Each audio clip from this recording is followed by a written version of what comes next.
Welcome back, guys, to Ni no Kuni. After rescuing Prince Ali from his cell, we now aim to release him from his curse by taking him back to the same circular ruin. I managed to lift our one. However, with him being in a state from a different kind of format after all taking a potion, I'm highly doubtful that this will work, but we can only try after all. We can only try. Prince Ali, this is the magic circle that lifted our curse. A magic circle? Could such a thing really have the same effect on me? Well, there's only one way to find out. Yes, you're right.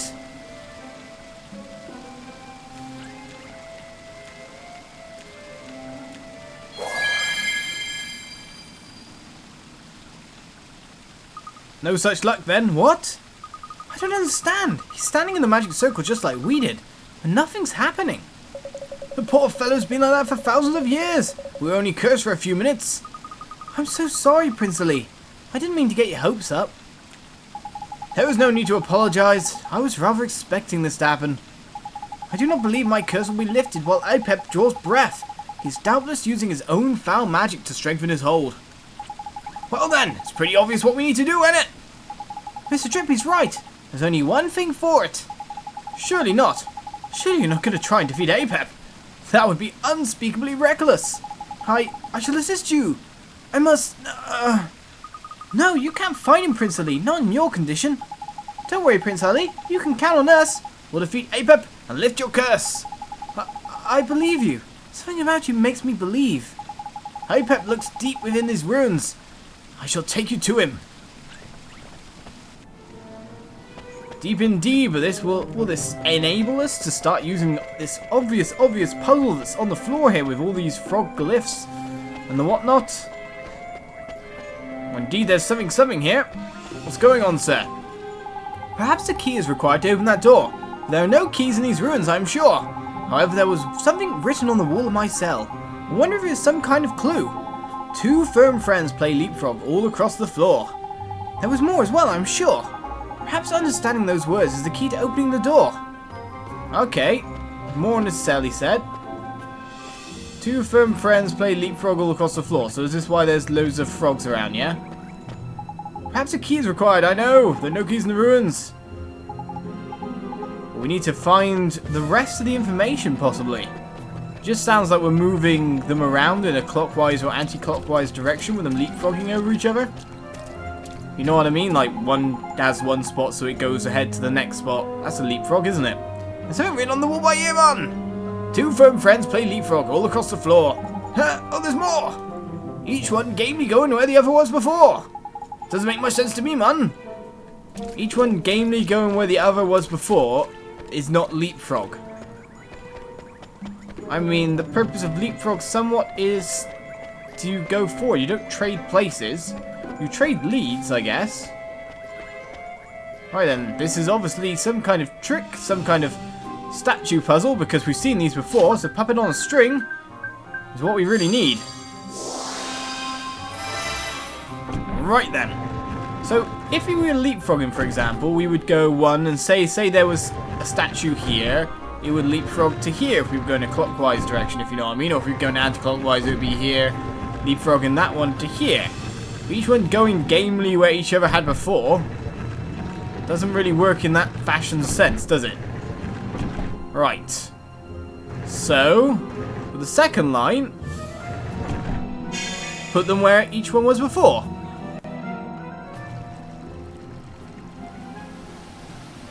Switch their positions, we leapfrog the door, I guess. But it worked. Completely unsure of that there. But if you look as well, the patterns of the snakes are completely switched. So I think that was the major clue, if you know what I mean. They didn't work before. Now they do. Right, so this obviously didn't open the door straight away. Door is securely locked. So we're heading out back to the pool, which we can now traverse without our froggy form. Whichever way that one was. That is in this room indeed. Run away, Monolith, run away! I'll get you all the same. Here goes nothing. Here goes nothing indeed. Here goes! did recently notice that someone said, oh, nice storm spell there. Instant death? Oh, nicely done. I did notice that someone said about the fact that Dinosaurus somewhat breaks the game of his overall stats, and I can kind of believe that. His overall defense, enabling bosses to only do like 1 damage on him, that's pretty awe-inspiringly powerful, if you know what I mean. So I'm going to try to not use him, but he's going to be like an ace in the hole. I didn't even gain any magic defense there, Moro. Are your levels kind of pattering out for overall gains of stats? Maybe it's time to finally evolve you, eh? As for learn healing him, hopefully that's some kind of party heal. Wouldn't mind that indeed. So maybe it's time to evolve Moro. What do you say? Should we get to that? Come on, Dynamite, you're going to be our front row fiend yet again. But do we actually have the thing we need? A moonstone. We do indeed. Jumbo Moondrop. Let's do this, Moro. Time for you to evolve. Into either a Puss in Bouts or a Puss in Boats with a cool eye patch. Notice someone in the comments said, we really need to see Moro have an eye patch.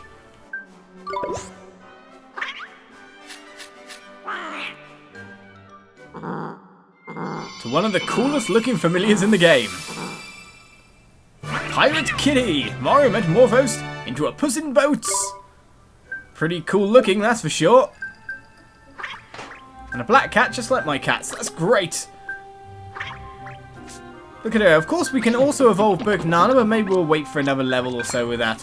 No, it's kind of okay right now. We could take him to max level in the second evolution to get, you know, max stats and min-max if we really wanted. But I'm not really feeling like it's the kind of thing I want to do. I kind of just want to have cool familiars now. I know they won't have the best stats, but who cares? Play for fun. Anyway, we've got a purple chest over here. Ah, I can't unlock you. Mornstar is not yet powerful enough. We also see green chest. Let me get to you. Here. And a set of storm serpent scales. Isn't that a attachment or something for Floronga, if I remember correctly? Right, trick type intensified. Bulky scales that once belonged to a fearsome sea serpent, often worn as charms by superstitious sailors. We lower his defense by 2, but supposedly his overall spell for the storm bracket would be more powerful? Let's hope that's how it works. We've also got a ruin over here. What's this going to do? Trigger the Nyx trap. Yes, we remember that. I'm just hoping one of you can kind of give me what I need in terms of forward progression. Aha! So that's why that's there. Mind you, if we're Nyxed, we can't actually cast Spring Lock, can we? Right, so we need a provision, an anti-Nyx. Nyx be gone. Oni or Ollie should be fine, if I'm right in saying.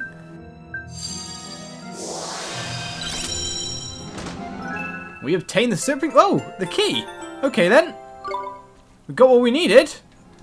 I wasn't expecting that, that's for sure. Let's not get Nyxed again, however. Allowing them to float harmlessly over traps, you're telling me. Right, the purple chest is over there, so we're going to have to remember that one for the future. It's going to be hell when we have to come back and gather all the purple chests of the land, eh? Let's head back to the door, head through, and confront Apep. Once and for all, break the curse for Prince Ali, who's already lost his Jasmine to the perils of time. So the King of Cobras is up ahead, is he? Everyone ready then? We are indeed, but we don't want to throw more out, that's for sure. Tidy, let's go!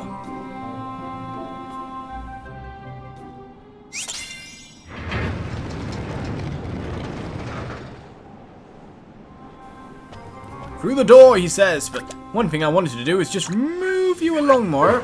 So we're not probably going to be using you for a little bit. Got to level you up just a bit, just a tad.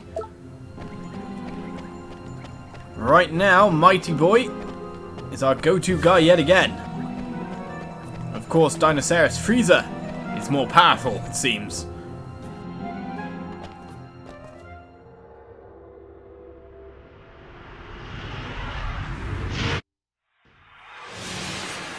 Hey.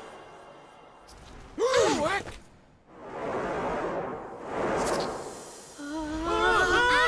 in the...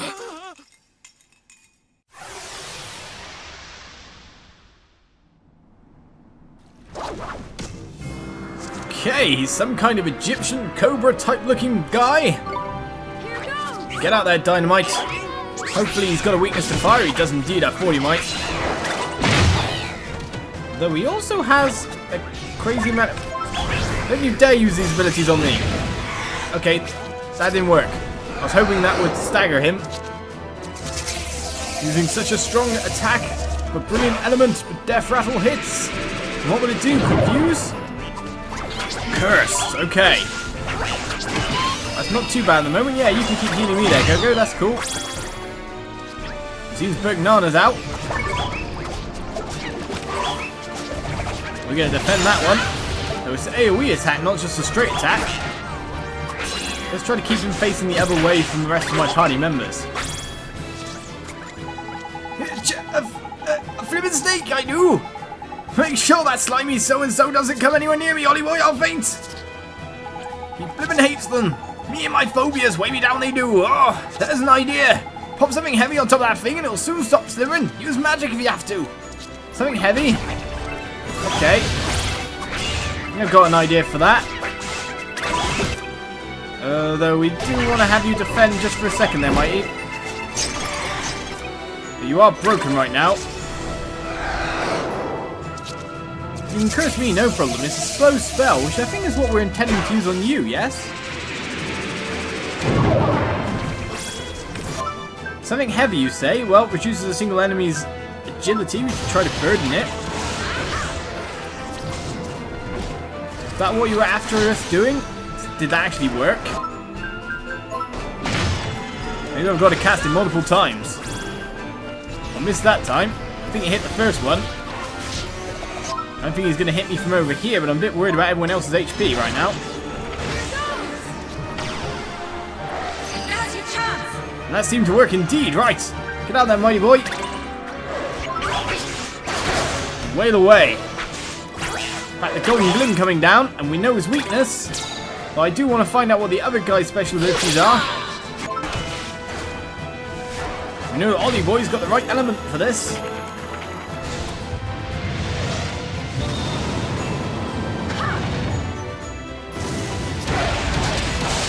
A 511 damage nonetheless. So if we keep casting Burden here, we're going to do pretty well. The other guys have got all the tanking down.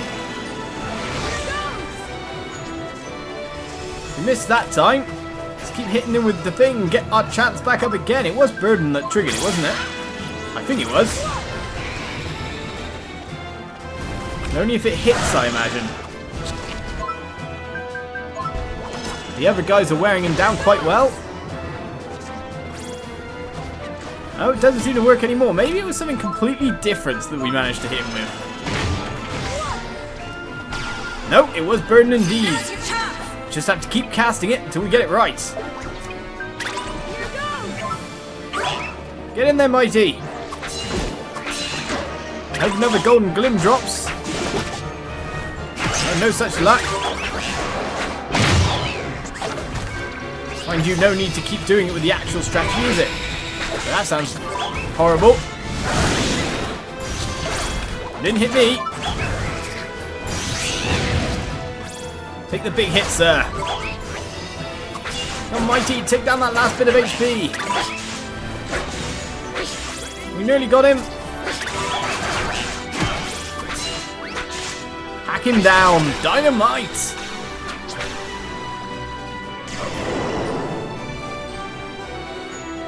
Nice work.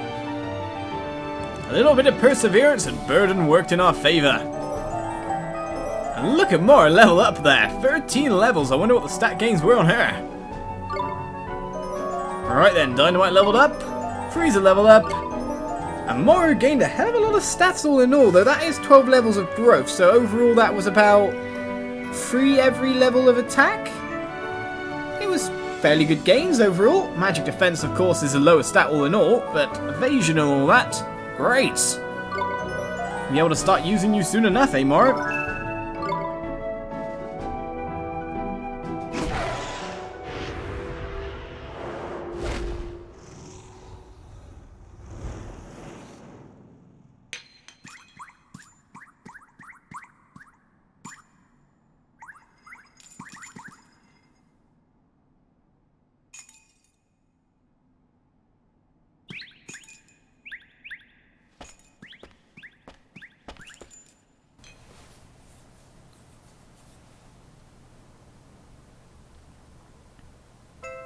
You obtain the Moonstone. That's all free if I'm correct. To be honest, they look a little bit big is the main problem.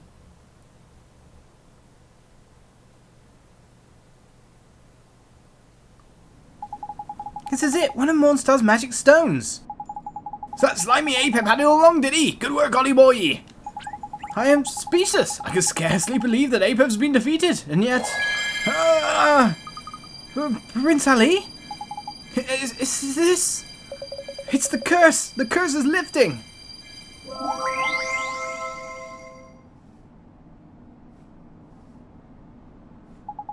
I'm...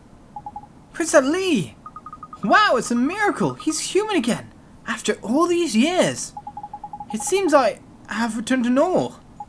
Too right you have! So what are you still looking so glum for? Though I am human once more, my kingdom is naught but ruins, and she is long gone. Our story has already become a fairy tale. Everybody knows how it ends. But your highness... Ribbit? Huh? You're that frog we saw before. Where have you been all this time? A frog?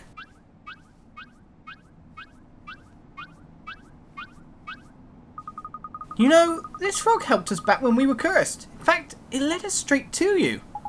Truly? How very... Huh?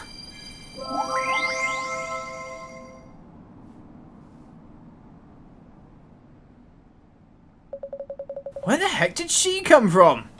Surely not. Surely this is impossible. I kind of knew as soon as the fact that he'd come back as a normal human that this might actually happen. I kind of all of a sudden remembered. Yasmina! My beautiful princess Yasmina! Huh? Huh? Honey! I've been waiting for you. Waiting for so long. And I was a frog as well, just like you. Is this a dream? Are you really... But how? Hang on a minute. So that colourful frog we saw was actually a princess? I think I'm gonna cry. I drank the same potion as you, Ali. The potion that changed you into a frog. The one that cursed you. I thought, if I were cursed as well, then you would not be alone. You did this for me? I always believed that we would meet again, Ali. I knew that your curse would be lifted one day. I had only to wait. And wait. Yasmina! Ali!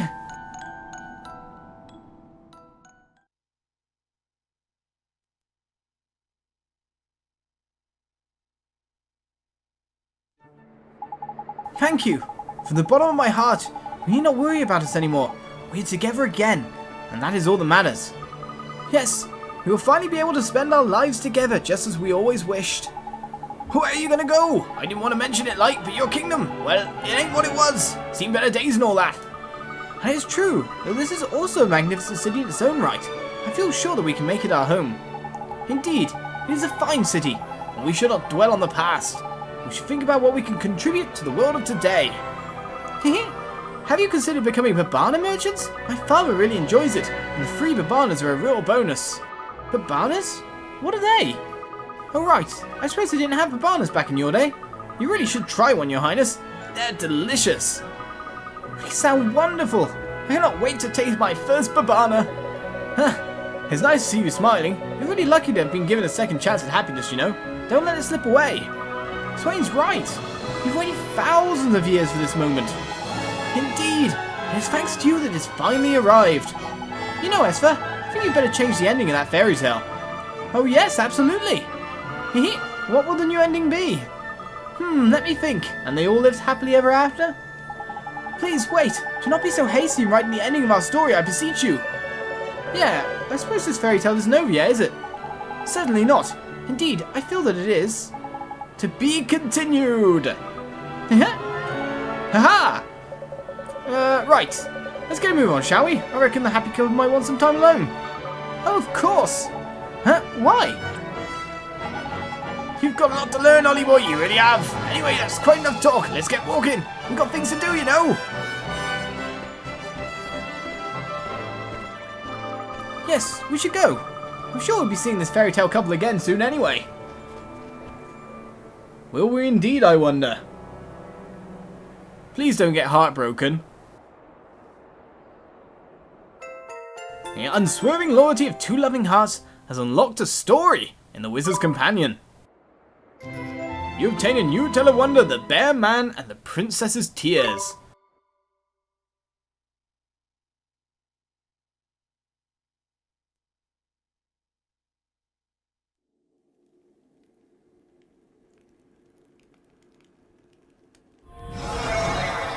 This place has undergone some changes.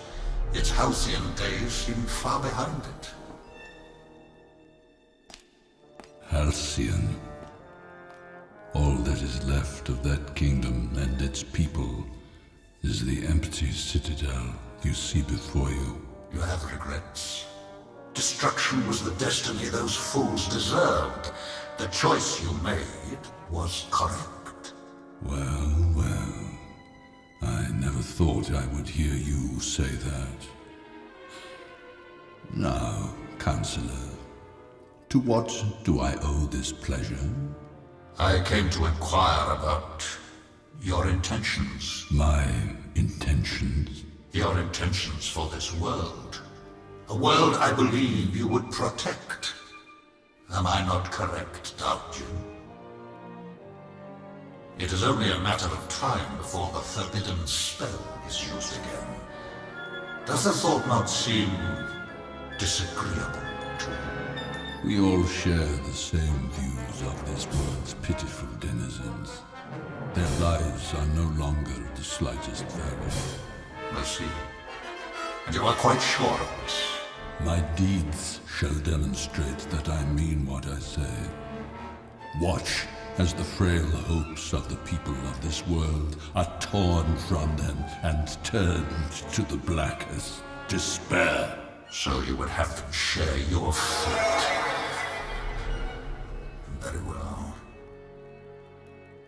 Councillor, just what are your intentions? This should be interesting.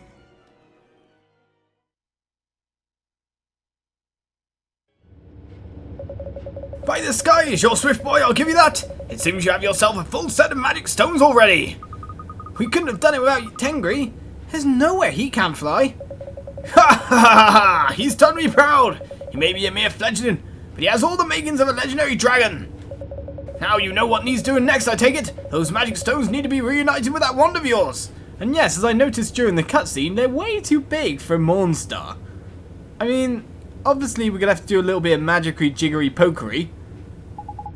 So we just need to put the magic stones back in the holes in the wand, huh? Okay, here goes.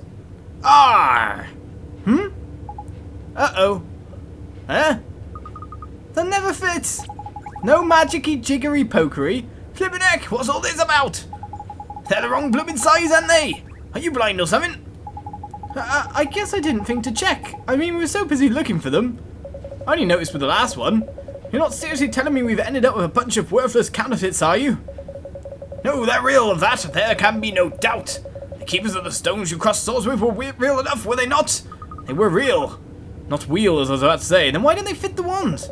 'Tis Mornstar's changed size, like as not. It shifted shape to fit the hand of its new owner. Well, there's bound to be a way to get those stones to follow suit, and I'll want some wise soul to scribble it down somewhere. I've a nose for plunder, and I'd say you'd best have a sniff around the self-same place you first heard tell of Mornstar, when I first came by the map. Hamlin! Of course, you're right, Kublai. So it's back to Hamlin again, is it? This seems to be becoming a habit. Come on then, Oliver. Okay, let's go see how Marquezan's doing. See, I only noticed with the last one, sir. It's not exactly the easiest thing to note. We should really hit by the casino at some point in time and keep forgetting, keep trudging along. Got side quests to do, but I think today we'll end an episode. A lovely bout of story time. Because of course, we've got a new one. A new tale of wonder. In our wizard's journal. And which tale was it again? Which number? Not the 7th tale, is it? We haven't got that one yet, right. 3 in the stone. It's the bear and the bear and the bear, the bear, the bear. Fairy wouldn't stop crying. See, the only thing I didn't take note of is what number it was. Just the title, The Bear Man and the Princess's Tears. The king of a peaceful kingdom had one daughter, whom he loved very much. This princess was very brave and very wise, and assisted her father in ruling the kingdom. Hard by the edge of the kingdom was a steep mountain. No one ever approached it. However, for it was known that a witch lived in the cave at its foot. This witch had long had an inclination to rule the kingdom herself, but the fearless princess never failed to foil her plans. The witch had an apprentice who was top half bear and bottom half man.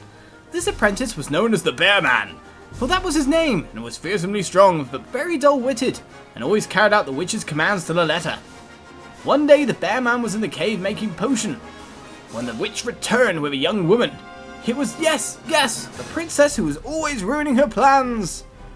The Bear Man looked at the princess and was twice shocked. Firstly, at how wondrously fair she was, and secondly, at the sight of her hands and feet, which the witch had turned to wood using magic. "Look after the princess," the witch commanded.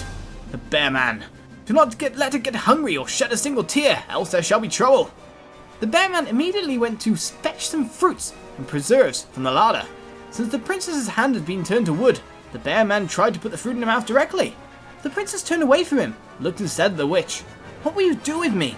"I shall tell your father that I have taken you hostage," the witch replied, "and demand his kingdom in return for your freedom." "That would be a waste of time," retorted the princess. "Father is always telling me not to believe anything witches say. He won't trust you, even if I am in mortal danger." "Silence!" shrieked the witch, and with a wave of her wand cursed the princess, who became quite unable to speak. The witch had stolen her voice. How much do you want to do to her? You've already stolen the hands, feet, and her voice. That's just mean. The Bear Man's duties.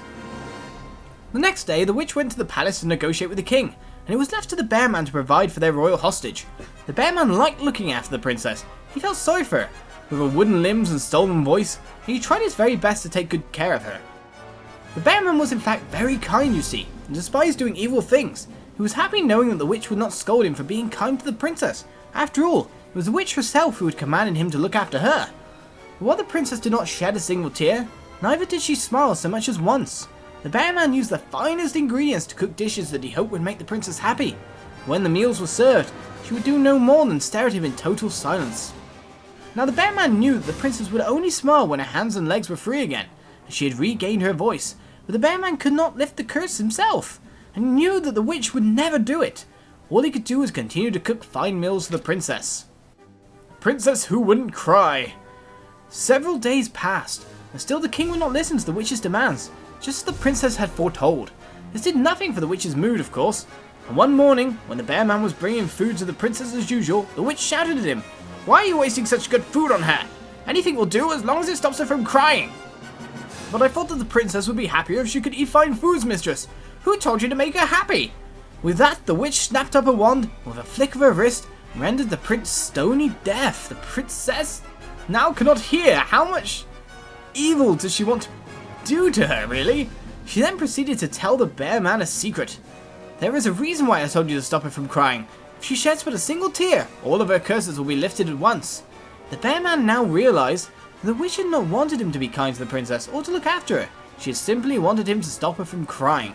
He now knew what he had to do to make the princess happy once more. The next time the witch left the cave, the Bear Man put his paws around the princess' rosy neck and started twisting. Yet she still did not cry. The Bear Man felt he had no choice but to strike her. He was strong, and the poor princess was unbalanced on her wooden legs. She fell to the ground violently. "Now cry, I beseech you, cry, and all your curses will be lifted."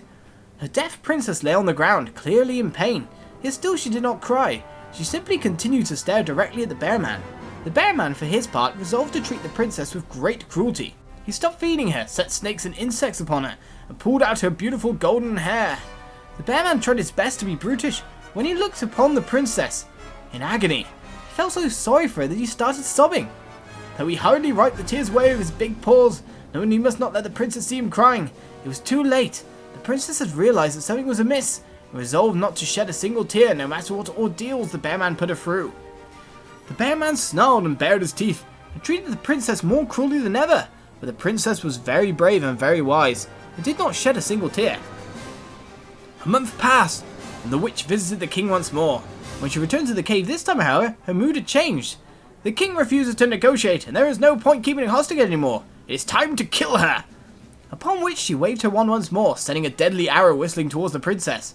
The Bear Man immediately threw his great bulk in front of her, shielding her from the arrow, which pierced his chest. As he crashed to the ground, the wand fell from the witch's hand. The Bear Man's fate was sealed. With his last morsel of energy, he opened his eyes and looked up at the princess. She stared back at him, her eyes wide. I have done such terrible things. I will die an evil man in your eyes. Such were the bear man's sorrowful thoughts as he perished. As he did so, tears fell in a flood from the princess's eyes, raining down upon her wooden feet and arms, lifting the curse and returning her to normal. The princess immediately stood, picked up the witch's wand, and used it to draw a ruin. The princess could use magic as well, you see. A large fire engulfed the cave, and the witch's wailing could be heard for miles around. Once the blaze had subsided, nothing remained of the witch, save for a small pile of pitch-black ashes.